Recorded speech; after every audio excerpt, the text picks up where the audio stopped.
सूर्य का जन्म कैसे हुआ? सूर्य की उम्र कितनी है? क्या सूर्य भी एक दिन खत्म हो जाएगा? और अगर ऐसा होता है तो सूर्य कब और कैसे खत्म होगा? क्या पृथ्वी सूर्य से पहले खत्म हो जाएगी? सूरज में विस्फोट होने की वजह क्या है? चलिए जानते हैं आज के इस वीडियो में इन्हीं सब सवालों के जवाब।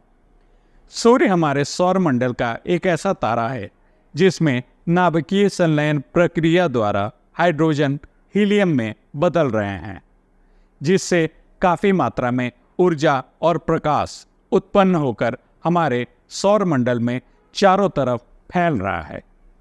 हाइड्रोजन के हीलियम में बदलने की इस प्रक्रिया को हीलियम बर्न कहते हैं।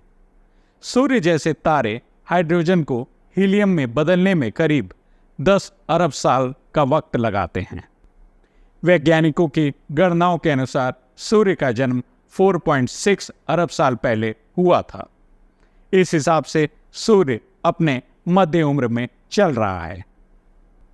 सूर्य 3 सतहों से मिलकर बना है, जिसे फोटोस्फीयर, क्रोमोस्फीयर और कोरोना कहा जाता है। हम जिसे देखते हैं उसे फोटोस्फीयर कहते हैं। यह सूर्य का सबसे नीचे का क्षेत्र होता है। फोटोस्फीयर की सतह 300 से 400 किलोमीटर चौड़ी होती है, जिसका तापमान करीब 5800 केल्विन तक होता है। इसके बाद दूसरे नंबर पर आता है क्रोमोस्फीयर, जिसकी सतह करीब 2000 किलोमीटर चौड़ी होती है और तापमान करीब 10,000 केल्विन तक होता है। इसके बाद आता है सबसे अंतिम सतह कोरोना, जिसकी चौड़ाई कई लाख किलोमीटर तक होती है और तापमान करीब 20 लाख केल्विन तक होती है।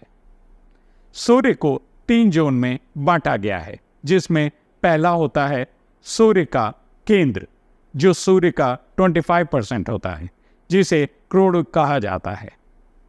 इसके बाद 45% हिस्से के साथ रेडिएटिव जोन आता है और सबसे बाहरी सतह कन्वेक्टिव जोन में आता है, जो सूर्य का 30% होता है। पृथ्वी पर ऊर्जा और जीवन का प्राथमिक स्रोत सूरज है।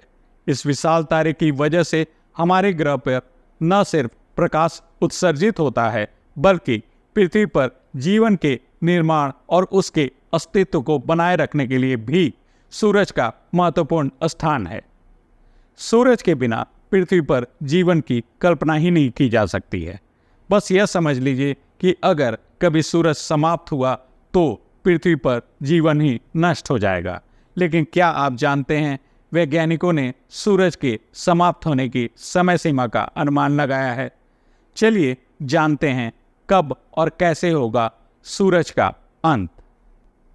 दुनिया भर के वैज्ञानिक सूर्य के जन्म और मृत्यु के बारे में जानने में रुचि रखते हैं, क्योंकि सूरज ही हमारे ग्रह पर जीवन के लिए उत्तरदायी है।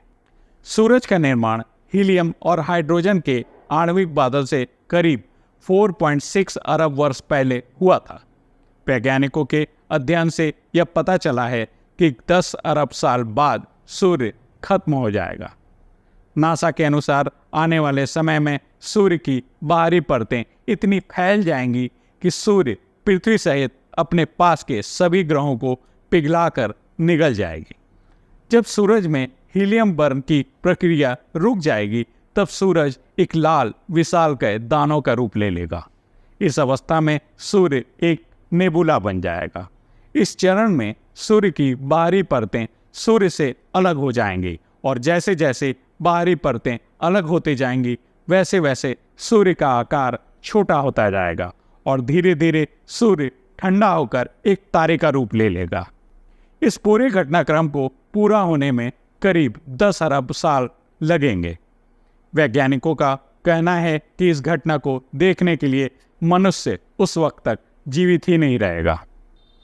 सूर्य की चमक हर 1 अरब साल बाद 10% तक बढ़ रही है और इसकी यह 10% की वृद्धि पृथ्वी के लिए विनाशकारी हो सकती है। अगर ऐसा होता है तो करीब 1 अरब साल बाद पृथ्वी पर जीवन समाप्त हो जाएगा। सूर्य की चमक बढ़ने के साथ ही करीब 1 अरब साल बाद पृथ्वी पर गर्मी बढ़ती चली जाएगी और पृथ्वी पर अधिक तापमान होने से हमारे महासागर सूख जाएंगे और धरती पर पानी की कमी हो जाएगी। इस स्थिति में पानी के बिना पृथ्वी पर जीवन समाप्त हो जाएगा। अभी हाल ही में इसरो के वैज्ञानिकों ने सूरज में बड़ा विस्फोट देखा है, जो करीब 21 साल के बाद आया है। इस विस्फोट से धरती की संचार और जीपीएस सिस्टम प्रभावित हुई थी। वैज्ञानिकों का मानना है कि सूरज पर अभी और विस्फोट होने की संभावना है। सूरज से जब हजारों बिलियन टन पदार्थ बाहर निकलते हैं, तब सूर्य पर ऐसे विस्फोट या तूफान देखने को मिलते हैं। सूर्य से कुछ मैग्नेटिक एनर्जी उत्पन्न होती है, जिसकी वजह से सूर्य से प्रकाश और इसके सौर पार्टिकल्स काफ़ी तेजी से बाहर निकलते हैं। आपको जानकर यह हैरानी होगी कि इन विस्फोटों की एनर्जी कई हाइड्रोजन बम की एनर्जी के बराबर होती है। यदि आपको हमारी ये वीडियो अच्छी लगी हो तो इस वीडियो को लाइक और शेयर करना न भूलें। ऐसे ही अन्य वीडियोस देखने के लिए हमारे चैनल को सब्सक्राइब करें और बेल आइकन को प्रेस करें। मिलते हैं नेक्स्ट वीडियो में, तब तक के लिए नमस्कार।